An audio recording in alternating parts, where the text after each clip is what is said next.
This is SLP by day, author by night, with Tali Kellerstein and Becca Eisenberg, bringing the SLP writing community together. Hi, I'm Tali Kellerstein, pediatric speech-language pathologist and founder of the Speak Boutique. I'm so excited to be co-hosting this podcast, SLP by day, author by night, with my brilliant friend Becca Eisenberg, as we celebrate the stories and voices of SLPs who are changing the game through creativity and connection. You can learn more about my work at thespeakboutique.com. Hi, everyone. Welcome to SLP by day and author by night. And we are so excited to welcome Mindy Hudon, who's a speech language pathologist by day and an author and entrepreneur by night. She's passionate about helping children overcome communication challenges and develop essential life skills. As the co-founder of Achieve Speech and Language Services and co-creator of Snappy Speech, she's dedicated to improving student outcomes while helping school-based SLPs gain more time to work at the top of their license. Mindy is also the creator of the award-winning Be a Timekeeper clock, a tool to help young children learn how to see and feel the passage of time. She's an award-winning author of Cody's Adventures, How I Learned to Defeat the Time Snatcher, a middle school graphic novel featuring relatable characters that empower kids to strengthen their time management and executive function skills. As an expert speech and language advisor for 30seconds.com, Mindy has shared her insights on numerous podcasts and blogs. Mindy is passionate about using her expertise to make a positive impact in the field and empower kids to become confident, capable self-managers. She's excited to be part of the SLP by day, author by night community, and is excited to share her journey with you. Welcome, Mindy. Hi, thank you for having me. This is exciting. So, Mindy, could we start by just letting us know your SLP background? So your by day, how you started. How did I start by day? It was a while ago.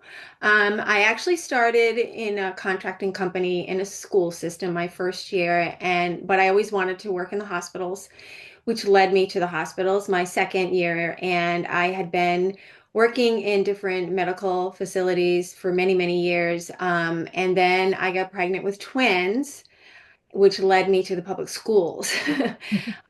It worked for my life, as many of us know, and I worked in different states and different districts for many years. And then I was getting frustrated with many things that all of us feel in the public schools. And I've always wanted to have a private practice, but I was apprehensive because of, I had kids and they were in school and I needed to be near them and I needed a full-time gig and all of that. And then it just got to the point where I needed to move on. It was time. It was time. The universe was slapping me in the face for so many different reasons, and I decided that I was going to move forward. And I opened a private practice, Achieve Speech and Language Services, with my the co-founder, Rochelle Maurer, another SLP, and we are very happy. We opened in 2022, and it has led to so many other doors for me to open. So I'm very excited about the path I've had. It's been a long one. Amazing. So where is your clinic? Is your clinic, do you have it like let's say from your house, or is it like a separate office? Prior to opening up an office, I had been like subletting an office here and there, and I'd done some at-home stuff prior to that. But when we opened Achieve, we opened a brick and mortar, and it's a small little clinic, and we are able to service the community. A lot of children come to us before and after school. We have a lot of homeschooler children. We do work with adolescents and high school and even college kids as well. Um, my background was with adults, but I think my path has just changed in different directions along the way. And yeah, so it's a clinic. And we also do school contracting. We work with schools and we have some team members that work with us, and we're able to provide services, much needed services in our community. So we're really proud of that. And we're proud of the fact that we can actually support SLPs who want a part-time thing because they have littles at home and they want to kind of just do it their way for a while until they're ready to get back full swing in the workforce if they decide to do that. And that has led me to doing Snappy Speech. Right. I mean, I feel like there's so many things to talk about. I mean, the first thing I thought that was interesting about your journey was like publishing through ASHA. Yes. And that is something I wanted you to talk about as well. But another thing also, like your clock, I think is so beautiful. Thank And I love you. your clock.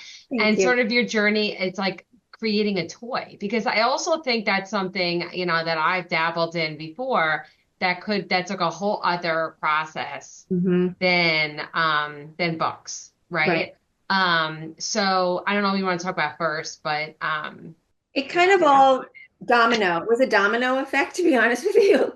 So, after I had my twins, I had been working in a busy hospital, and then I ended up having twins, and they sleep a lot and everything. And I was still on that mindset of do, do, do. I started writing, and I started writing a language enrichment packet, I called it. And I introduced myself to Elisa Schmitz, who is the owner of 30 Seconds, but prior to that was iParenting. And she offered me to be their speech and language expert advisor, answering parent questions about speech and language things. So that really got me going with the writing, right? I was like so excited about that, and I never saw myself as a writer.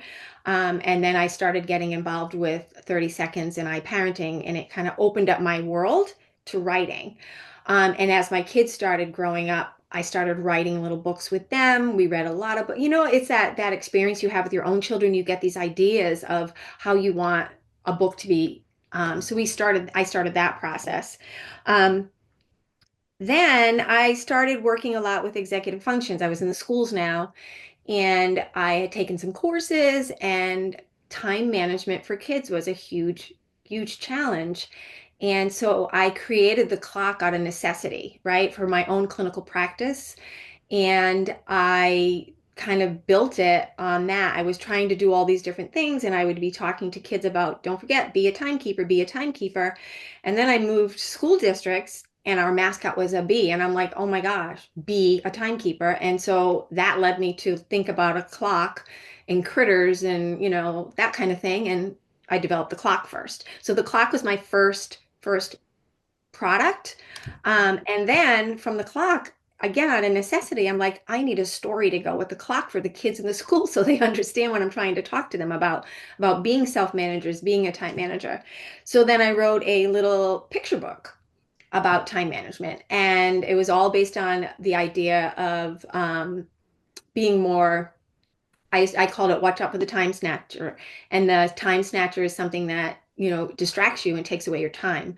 So that led me to the book, which I said, oh, I'm going to go into publishing. I'm going to start going to all these workshops on publishing, and I'm going to look into it. And so I started doing that and submitting the book, and I got a lot of rejections. And it was kind of like, oh, this is my baby. It's gone. I'm never going to be able to do this. And then one day, um, I get an email from Asha, and there was one book, I don't know if it was Rhonda's book that was first. Somebody had wrote a children's book for Asha, and yeah, no, because I had a lot of them on my website too. I don't remember. I have a few. well, it was way back. This was in 2018, 2019, around there. It was their first children's book that they published. And I was like, they're publishing children's book. It was always like research-based book. So I got online and I looked, and I found a link that said apply. And so I already had the book already ready to go in my file. And I'm like, why not? And it had been a couple of years before I got defeated, and I didn't feel confident in sending my book out anymore, which I'm sure everybody feels that way out there. But I said, I'm just going to take the chance with Asha, and I'm going to send it to them. Didn't expect any response. And all of a sudden, 2 days later, it was in 2019, they got back to me. And they said, we love the concept. Can we talk to you? And I'm like, of course, you can talk to me. And we had a meeting, and they asked me if I would write the book into a middle school graphic novel. I had no idea. I loved graphic novels. I like to read them, but I never knew how to write one. Not that I knew how to write a picture book, but I figured, okay, yes, of course I'll do it. And so I started researching, and I had a great team with Asha. Um, People that were in the marketing department who were not speech pathologists, but I also had a speech pathologist as a mentor who worked with me and kind of kept the guidelines of what Asha was looking for. Um, and we met like monthly, and I just started writing it. So I took the concept and built it into something for middle schoolers. And I'm proud of that. I mean, it took a long time to do it. but it was such a great learning process. And I have to say, Asha was really great. The support that they gave me was probably better than a traditional publisher. And it's a small publishing house. And I saw the people before me that had gotten published through them through the years that I was working with them. They were getting published. And it was exciting to see SLPs getting out there and doing all these publishing books. And then I found about SLP by day and author by night. And I was like, oh my God, look at this world of SLPs doing what I love. It was kind of really great to be here with everybody that was like-minded. So that's kind of how that journey started. So it all started with writing, which led me to other things, which now led me to doing Snappy Speech, which is also something that I co-authored to help support SLPs in the schools. Tell us more about Snappy Speech. Okay, Snappy Speech is something that, out of necessity, again, my colleague and I were working in the public schools, and we had so many kids on caseload, and we knew if we could just have more time working with them, that we would be able to get them off our caseload and give more room to those higher need children. And we started doing some research, and we found that, 3 to 4 kids in a group were maybe 20 drills a week that they were receiving for their specific articulation sound. And we saw that they weren't moving fast enough, that we needed to move these kids faster. So we started looking into that brief, frequent articulation intervention, which is the gold standard, right? And we tried to implement that ourselves in the school, but we had probably 20, 25 kids that qualified for that. And when we tried to do it ourselves, we couldn't because of everything else that's on our plate, right? We have to be at meetings, we have to do evaluations, we have to service all these other kids. So I was fortunate to have a para educator working with me who I and Rochelle started training to be an extension of ourselves. But we didn't call her that. We called her a para, and she just helped support drilling those children, which worked. We were getting kids off IEPs. We were, obviously I supervised her a lot. Don't get me wrong. There was a lot of supervision that needed to be done. But when it comes to drilling a child, it's something that I've already taught a child. They just need that exposure, that repetition. And that's what she did. So when we had the time, when we started our practice, I knew it was something that schools needed. We were contracting in the schools. I was hearing the stories from all the people we worked with. So we decided to write it into a program. And then we developed it into Snappy Speech, and we put it on a teaching portal. And we're getting really great results from the districts that we're working with. Like 42% of their caseload is reduced. We did research in ASHA, and what we called a paraeducator, they call it an extender. So an extender can be a paraeducator who's trained by us through the portal and then also trained by their school-based SLP, to just be the extension of them, to give them more time to work at the top of their license because they have so much more to do. But it's also providing what kids need, right? They need it now. They don't need to wait 2 years to get off an IEP. So it's been really successful, and it definitely, I don't think I'd have had the confidence to write this if I hadn't done everything that I've done up until this point, to be confident enough to know that what I'm saying is meaningful and it's helpful for not only SLPs, but for children. And that makes me happy. Wow. I mean, and where can people find more information about Snappy Snappy Speech? Does it Speech. have its own website, or is it a It's on, yeah, achievectslp.com is our website, and under there is Snappy Speech is on our menu. We have actually one of our SLPs who does Snappy Speech. She was our pilot, and then their district had such success that they ended up purchasing it this year. And she's interviewing like what happened, what was going on before her life, and what was going on after. And we have some other interviews with the superintendent of the school. That's not up on my website now, but Lauren is on there, and it's so powerful to hear her speak. It almost made us cry during the filming because we're like, her life has changed, and she's happy to go to work. And with the burnout in this country of SLPs, it's a blessing to hear that, to her to say that she's feeling better about what she does every day. And that has a lot to do with what we do. So it's very exciting. So thank you for asking about it.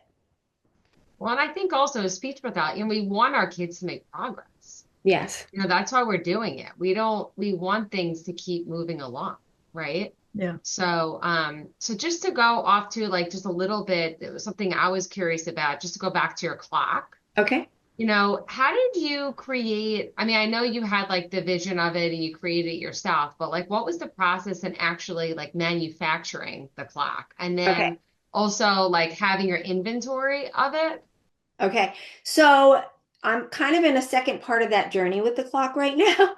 I um I did it myself through just a company, just a local, like not a local, but a company that sells clocks in bulk. And I talked to a graphic designer about my idea, and she made the clock face. But I physically have to manipulate that clock to put the bee on the minute hand and the snail on the hour hand, and with all the other critters, and package it and deliver it and sell it and all of that through Etsy, because it was a do-it-yourself. Right, right. And so the cost of the clocks were really, really expensive.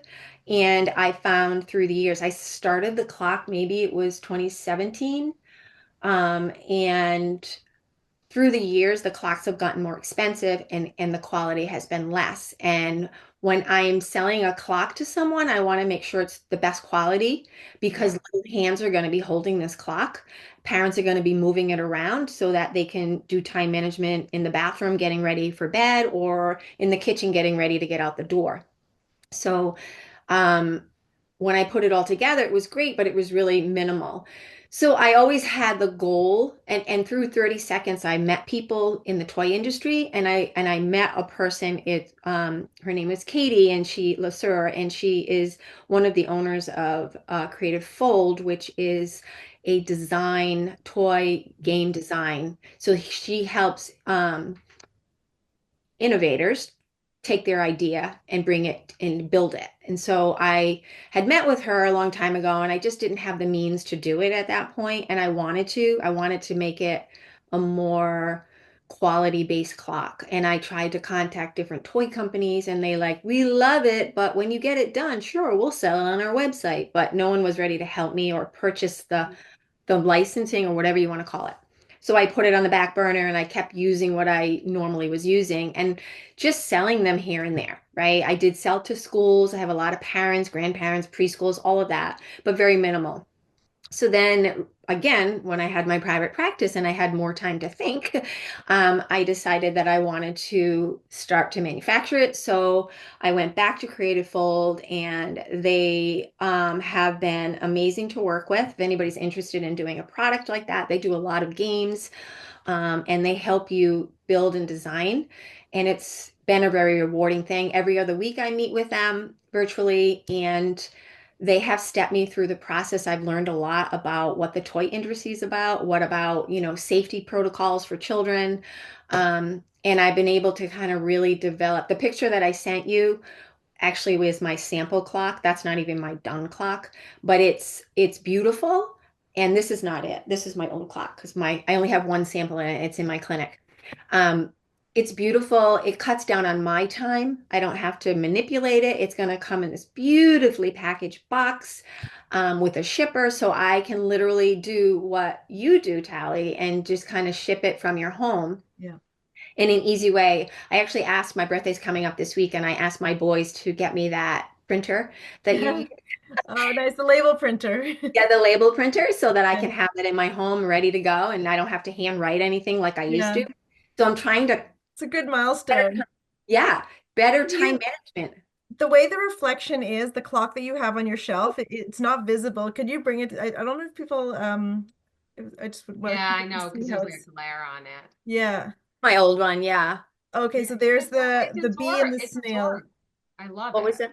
Thank you. So yeah, so it's about planning ahead, right? I mean, I did a lot of research and worked a lot with children on what they needed. And in the schools, right, you have a variety of different children. And what do? You know, they need to transition a lot, especially the kids with multiple disabilities and multiple service providers. And we're pulling them in and out of classrooms. So when they came to me, I always started with time. I feel that you have to start that time expectation for children and show them and so they can see and feel that passage of time. So when they were with me, I'd say, you know, the bee is on the bird. And when the bee gets to, say, the caterpillar, you know, we're going to work on this first, and then we're going to work on this. And you're going to get your sticker when the bee gets to the owl, and then go Mhm. back to class. And then I would make kids every session when my group, I say, who's going to be the timekeeper? Okay, Johnny, you're going to be the timekeeper. So that is the child that was responsible for watching the clock and being able to transition us. Of course, I helped with that, but transition us. But it helped, especially my the children I worked with ASD, they actually were better self-managers because they didn't feel that stress of the transition and not being able to complete what they wanted to. So we would work on it. And if they were like, oh, I thought we were going to play that game when we got to I said, did I say that? What did we say was the plan? And then they could repeat it. Or I'd say, do we have more time to play? And Mhm. then if we have more time to play, sure, let's get that. We did all our work. Let's go into that and get that, and we'll stop when the bee touches the owl. So it just helps so much. And then I thought, you know what? I need to get this out to other people because I had other teachers coming in asking about it. And, you know, they're talking about your be a timekeeper clock. Can I get one for my room? And so then the school started, you know, buying them, which was great for me, but it was really great for the kids because it helped them so much. So What's the new iteration going to be like? Sorry, I didn't mean to interrupt. the new, what do you mean of Of this? the clock, you said you were changing some things about it in the new version? Yes. The image that I sent you in the email, I literally have to glue these on. I Yeah. have to pop this open, make sure it's not making any scratchy noises because this quality isn't the best. But my new one is sturdy. It has not only can you hang it on the wall, you can also, Stand. it comes with a braid, like a standish of sorts that hooks in the back, and you can put it eye level on a table if you're working with Right. kids on a table, or you're bringing it into the bathroom because they only have so much time before they got to get the bus. Um, and then my information that I used to have with the old clock was just one sheet of this is how you use the clock. But with Creative Fold, they're like, this needs to be expanded. Actually, the owner got one of the clocks, Katie, with her 2-year-old and started using it. And she was like, this is great. But I think you need to add this to it because he asked me about this. And Mm. that's not addressed in that one page. And I'm like, she goes, you can, write something. So there again, there I was using my skill, being able to write about what I love, which was that whole aspect of time management and using an analog clock to Right. help kids see and feel, right? That passage of time. How many times do people say you have 5 minutes and kids have no idea? And then you wonder why they, right, have an episode, Yeah. right? They Yeah, I don't talk about that all the time, time concepts. I'm like a broken record with that because the really, kids don't understand. they It don't. feels like the time is forever because they don't understand Correct. like the concept of it. And I agree with you. I think that's one of the things that I teach the kids that I work with in the beginning is time concepts. What is now versus later? What is, Right. and but even having your clock, I'm going to get your new clock when you come. Thank you. Thank you. Okay, but I've always liked your clock, but I just find I think your concept is very, very good. Thank you so much. I appreciate it. You know what? It works. I don't know what it is. And my business partner Rochelle said the other day, I don't know if it was to another SLP. She's like, it's like magic, and it really is because it's Wait, what these kids need, right? We always put these time expectations on them, and there are expectations, and we expect them to understand what 5 minute feels like, or what 15 minutes feels like, or in a few minutes we'll go, and that's why you get all this like mom, mom, mom, mom, mom, mom, right? And so thank you so much for saying that. I appreciate it.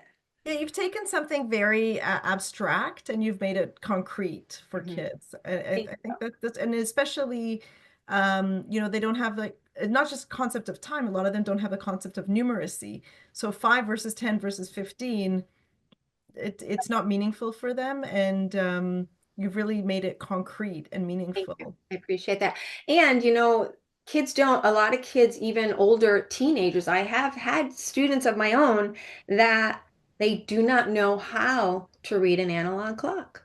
They Yeah. don't know and and I get this in the book, Cody's Adventures. I talk a lot about this because in the book, Cody is time challenged and he cannot read an analog clock. And I don't know, have you ever heard of Mary D. Sklar or Julie Miller from Seeing My Time? She's amazing. They're amazing people. And I took the course Seeing My Time. This was like maybe a year or two ago because Rochelle had taken it a few years back and said, you have to take that, you have to take it. And I did. And Mary D. Sklar is an executive function expert who is adamant about analog time, that we are missing the boat with our children because we're not teaching them about analog time so that they can feel that time at passage. They can Mm. plan ahead, right? Digital time is now time. It's 5:15 now, And that's such a good point. I never right? thought about that. And a analog clock is now time, past time, and future time. So you can actually plan ahead with that time it's very hard to do that on a digital watch. And Right. kids can say it's 5:15, but do they really know what that feels like? The Right. other thing that she really talks about is like chunking your time and teaching. And I do put that into a lot of the kids that I work with is looking at the chunks of time. When I say 5 minutes, how much time do you see in your head? And if you know analog time, you can visually see that in your head, but a child can't see that. So I teach them about those chunks of time so they have a better idea when I say 15 minutes is a bigger chunk of time, but 5 minutes is a smaller chunk of time. So you kind of have to plan accordingly, right? Right. And then it just transitions them. This is on an analog. I do have the numbers, as you can see, as well as the critters, but then they can start learning that, like you said, Becca, that the language of time, right? We need to know about that. Yeah, exactly. And I just also thinking not even just for, maybe kids with multiple disabilities, but also just kids with Yes. executive functioning, teenagers, because they grew up on digital clocks. Hmm. I never really taught, like when I grew up, everything was, analog. So there really wasn't a digital unless it was like an old alarm clock. Right. So we always take that for granted, I think our generation, because we always use analog clocks, Hmm. right? But our kids are using digital clocks, and then we wonder why they're always like can't manage time. Like Right. they're not, if it takes 10 minutes to get somewhere, they're leaving like 2 minutes before, right? So Right. I just think it's a really, I think it's a really, I never really thought about it like that. It's so interesting. Thank you. Thank you so much. It is. You don't even realize it and you find yourself doing it all the time, right? Come on, I told you 10 minutes ago. What does that mean? Like, Right, 10 minutes could feel different. Like if you're in 10 minutes of something that's like kind of not too exciting, 10 minutes could feel like forever, right? But if you're just, I don't know, like scrolling through social media, 10 minutes could go by in like 1 second. correct. And I think the theme across like all of your products is just really time and executive Mhm. functioning, which Yes. is something I think all of us are dealing with on a daily basis, whether we're teaching it or whether we're working on our own executive functioning or whether we're also teaching our own kids, like our own, kids at home executive functioning. Right. It's just part of who we are. And it doesn't even have to be a child with ADHD who has a lag in their executive function. I work with 18 months old who can use this clock because they can understand the critters, right? They're animals, they're little guys or whatever. And they understand what a bee is and they understand what a snail is. And they can monitor themselves, right? Which is one of the best compliments I've had with the clock is that when people say to me, and this just happened recently, that clock taught me how to read time. Her son was doing a math, he's 7, he was doing a math homework sheet, and they had used the clock at home, and he was doing really well. And she's like, "Look at you." And he's like, "Well, remember, Mom, that I learned that from you." And she said, "What are you saying? From that Peppa Pig book with the time?" And he's like, "No, from that bee clock." And she was like, oh my goodness, like it sunk in for him. Like it made sense. And he's a typically developing child, but he didn't understand the concept of time. Right. And the clock was able to help him then bring that right into where he was at educationally with time, which is pretty cool, I think. It's amazing. Thank you. Thank you. I love my clock. And I also want to just bring up the fact that it's like very unique that you wrote this graphic novel. I love graphic novels. Me I too. I think, love it and too. especially I think for middle grade Hmm. is it's a really great way to absorb, um, like I think just, it's to absorb a book and to read a book. Because we always like, I think for a lot of kids, they think everything has to either be like this novel, that's considered a book, Right. right? But graphic novels, that's what I've loved in the past. I would say like 5, 10 years, there's been this like, I mean, so many more graphic novels than I have ever seen. And now they're kind of like adult graphic novels, which I Hmm. think is, I read graphic novels. But anyway, that's what I loved about your book. And I love that Asha put that out Thank you. because I think graphic novels, like for some kids, especially maybe kids with like, kids with learning disabilities, it could be a little bit easier to absorb when you're reading a graphic novel because it's visual and it's also like shorter chapters. So it's also about something that I think a lot of times we don't talk about is executive functioning within a graphic novel. Right. Well, and you know what else for me? So the main character Cody is based on my own life with my own son who has ADHD and the challenges and the defeat that he felt. And at the time, I hadn't written the book. He was, in middle school or early high school, and I saw his challenges, and I thought, like, I worked with these kids every day, right? We did these things, but when you get it in your home, you don't even like, wait a minute, this is happening in my home. So Cody is based on some of the things that I had to deal with as a parent, and the challenges that he faced and the defeat that he felt. And I know that some of the reviews I get are from the children, which are so amazing when they identify with Cody. My niece just sent me a text today that she had reread the book. Her son is now 7, and he was younger. Adam was like, he read it with his mom, but didn't really get it. And now he said to her, "Wait a minute, this book is based on my life." My life in this book. And he went out yesterday with his mom and bought himself an analog watch Mm. because he wants to be a better timekeeper and he wants to defeat the time snatcher. And so it's it makes me feel great that kids are making that connection to the book. And I love that it's a graphic novel as well because everything you said, Becca, is true, right? It's such a great medium for adults and for children, and they get absorbed by it. I know I do. I love graphic I novels. love graphic. Yeah, I read a lot of I mean, when they come out, when it's something really interesting and also some really difficult topics Yes, are turned into graphic novels where, people have this misconception that graphic novels are just these light topics. But right. actually, some of the topics that I've read about through graphic novels are really, really like pretty intense. Yeah. Do you know? So, So yeah. Jana Troper is an SLP on this group. In this group, do you know her? I mean, I've seen her name before, but Yeah, she is a huge comic and graphic novel author. She's written a couple of books through Epic, um, Animal Rescue Friends, and she is the biggest advocate I know, and she's an SLP and does so many amazing things within her own school district with children and working on the graphic novel. And because of this group, I connected with her because we both had the same Amazing. common interest. Yeah. And I've learned so much from her, and she's doing all these Comic Con things she's doing presentations, and she's a speech pathologist, right? And this is her passion. It's kind of wonderful. And I thank you for letting us get connected because I don't think I would have been able to find her anywhere else, right? Other than going to Comic Con, I guess. Oh, But it's so I nice still for like haven't gone fulfilling to for one, us. but It's very fulfilling for us to see that the group is doing what it's meant to be doing, which was connecting our community, connecting speech pathologists who, have gotten a little bit off the beaten path, and everybody's story is so different, and the products that people have created, the writing is so different, the topics, it's it's great. So we'll definitely have to have her on our show too. yeah, she would love that. So the other thing that happened because of this group is Book and Author. I saw that right.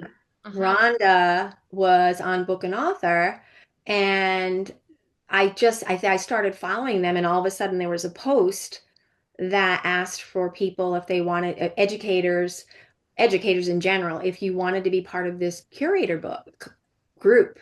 And so I'm like, sure, I'll do it. And they picked me, which I was really thrilled about.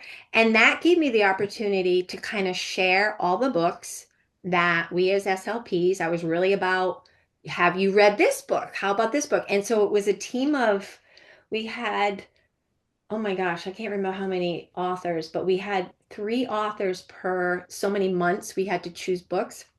And so we shared PDFs with them and they were able to pick, they did pick my book. I was very happy about that. But each group for each month of authors were able to pick other ones. So Laval, she was Yeah. able to get picked, and Rhonda, and who else did?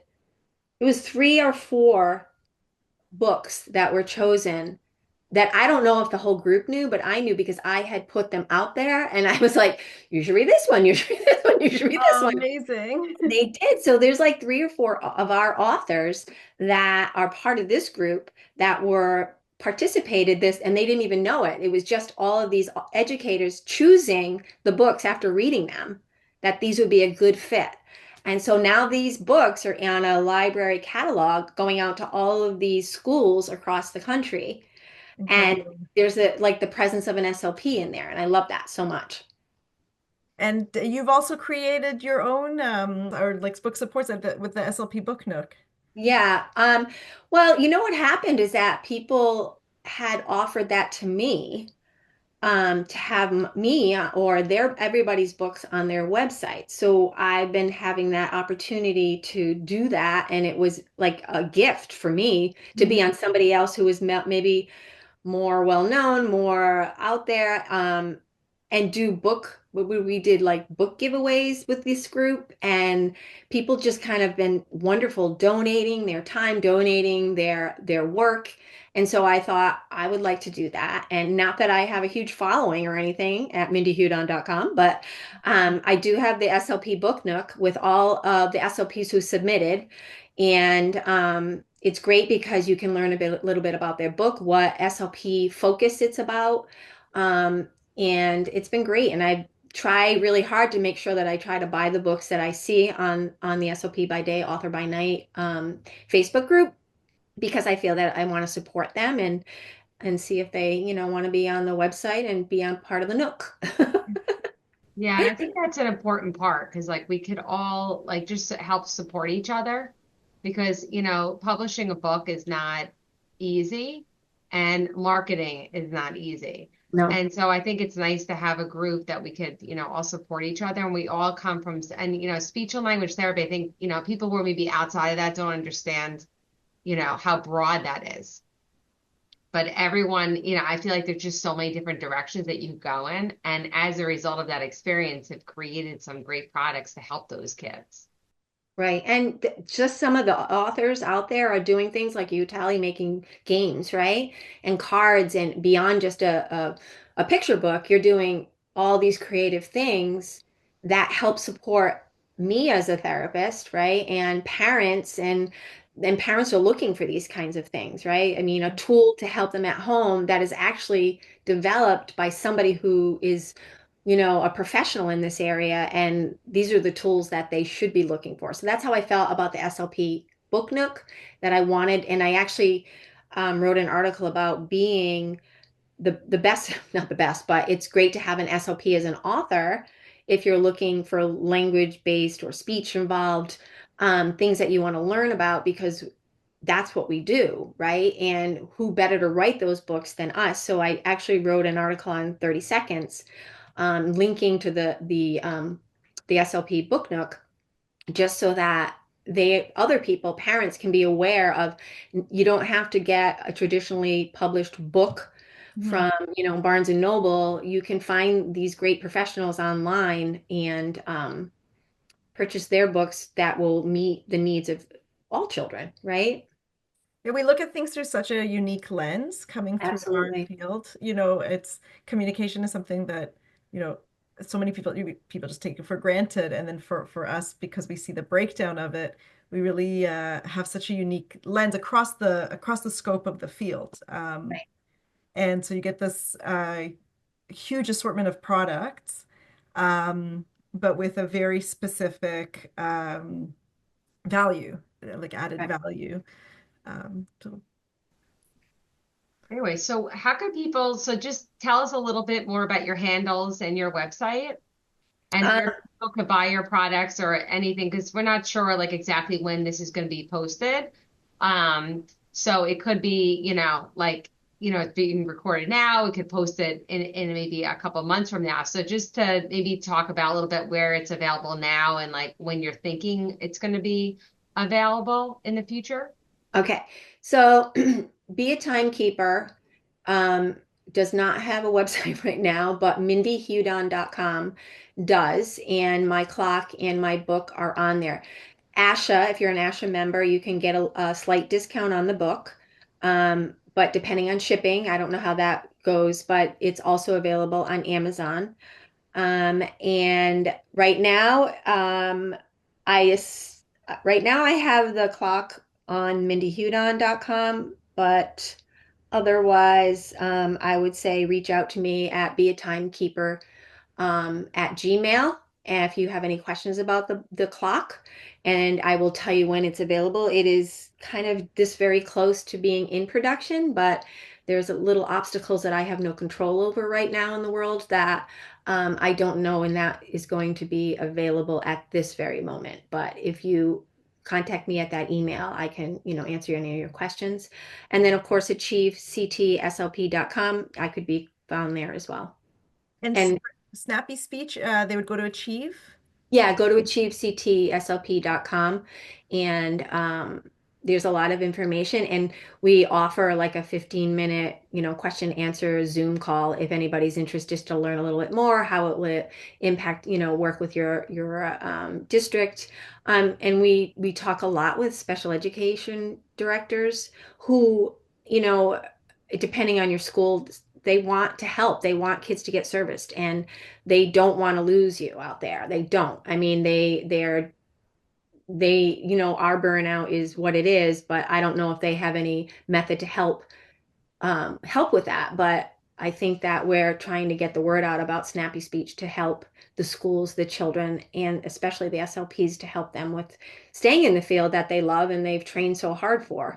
Um, so yeah, that's what did I say everything? And then on Twitter would be the same thing, Be a Timekeeper, Achieve, and I have too many of them. Yeah, Mindy, you have a I lot of remember. things to keep up Yeah, and with. I it's was be a looking, I'm like, timekeeper you're with two great. I'm E's. like, I could barely keep up with one. So Yes. anyway, but yeah, no, that's great. And we're gonna have this all in the show notes as well. So if you miss what Mindy was saying, we're gonna have in the show notes and you could go ahead and connect with her there on three different accounts on Well, Instagram. I'm going to tell you why. I started with another one that I'm not going to mention, but then I did the clock, so I had to be a timekeeper. And then when I became an author, Asha said, you need to have your own Instagram account with Mindy Hudon as your brand. And then I'm like, okay. And then that led to another Twitter account. And I'm just like, now I have too many. And not Twitter, Instagram. I have too many. And I can only, do what I can do. So that's why I'm going to try to streamline the mindyhudon.com to be a timekeeper and have everything in one place. Kind of like what you ladies do. You do that, right? You have Well, one I place. used to have it spread across and then consolidated because it was Yeah, you have to. Definitely It's a makes things little easier. crazy. It makes What things was- easier. Yeah. yeah. yeah, I think I had like five websites at one point that was not really going well.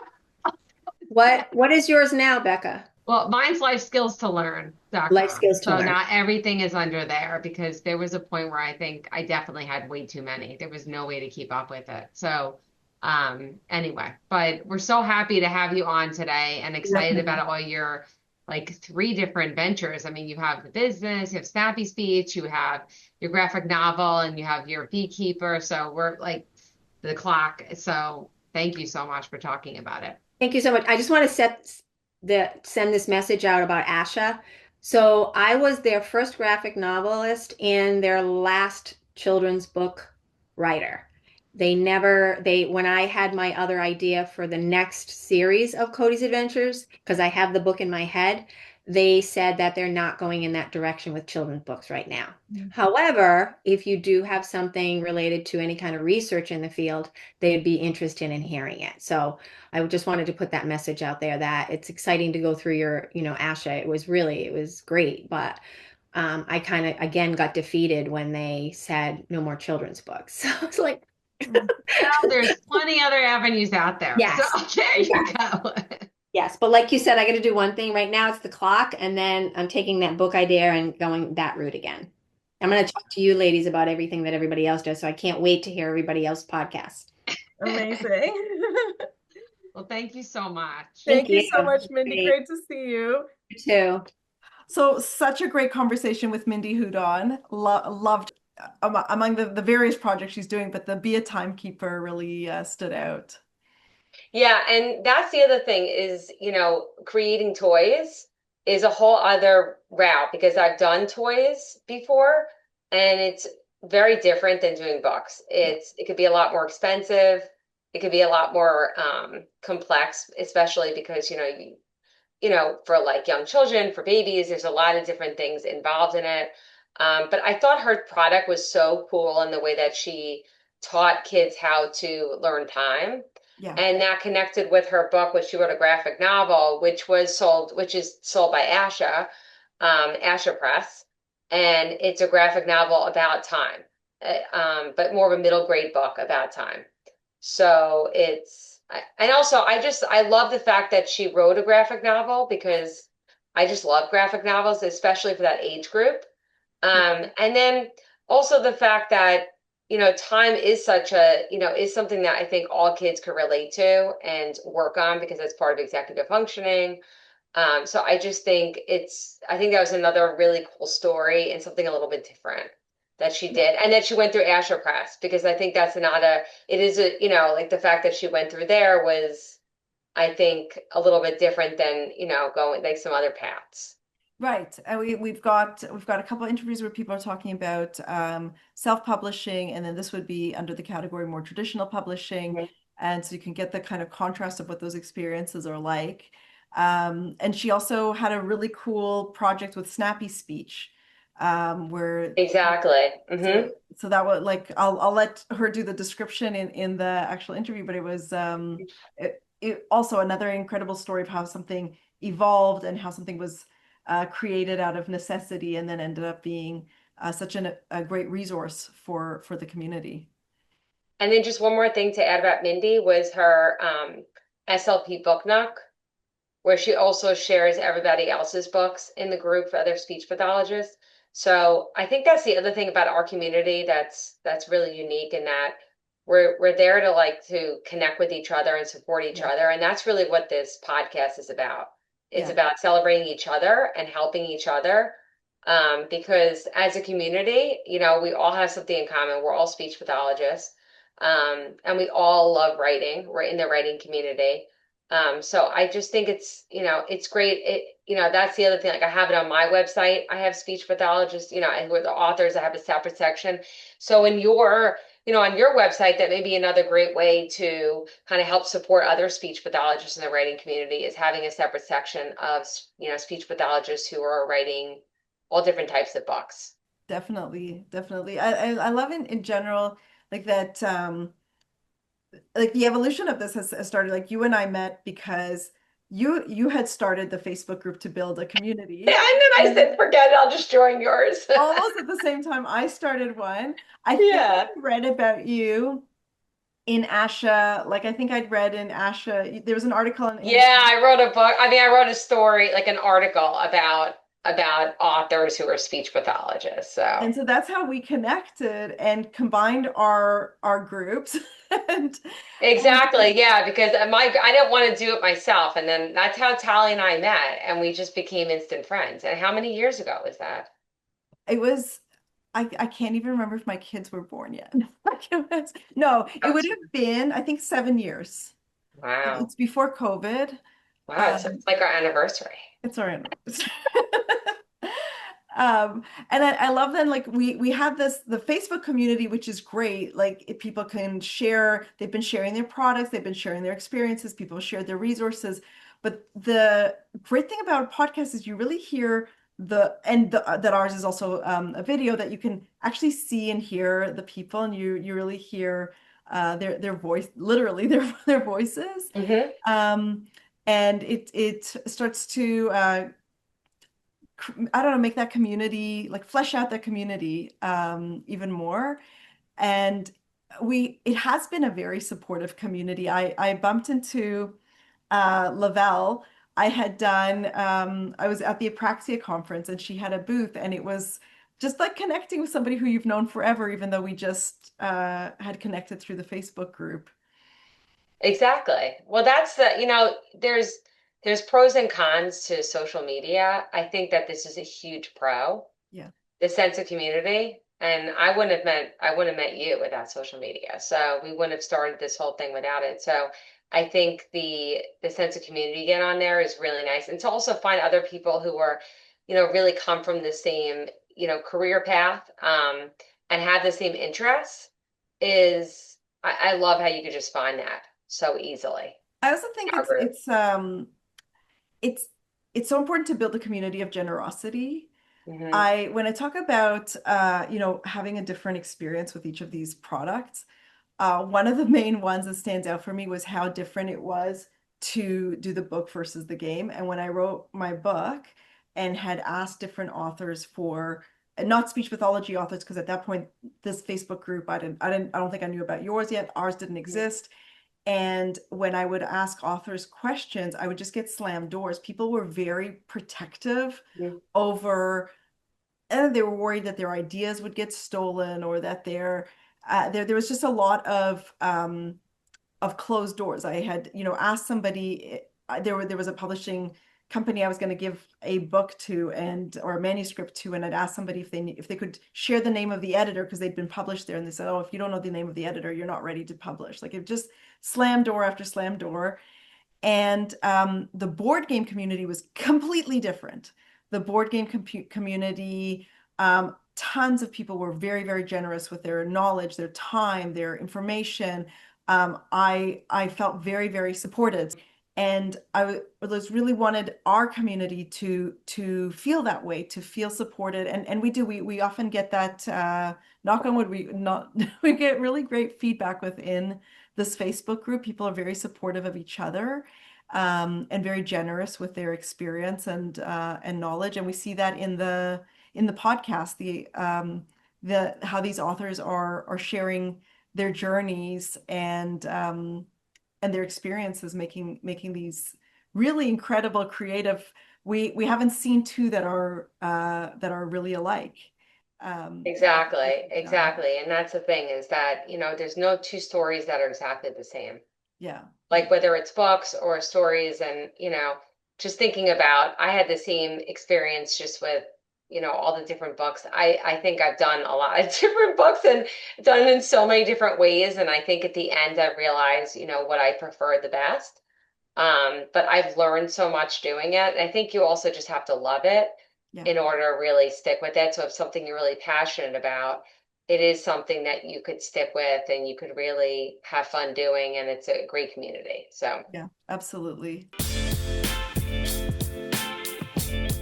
This is SLP by Day, Author by Night, with Tali Kellerstein and Becca Eisenberg, bringing the SLP writing community together.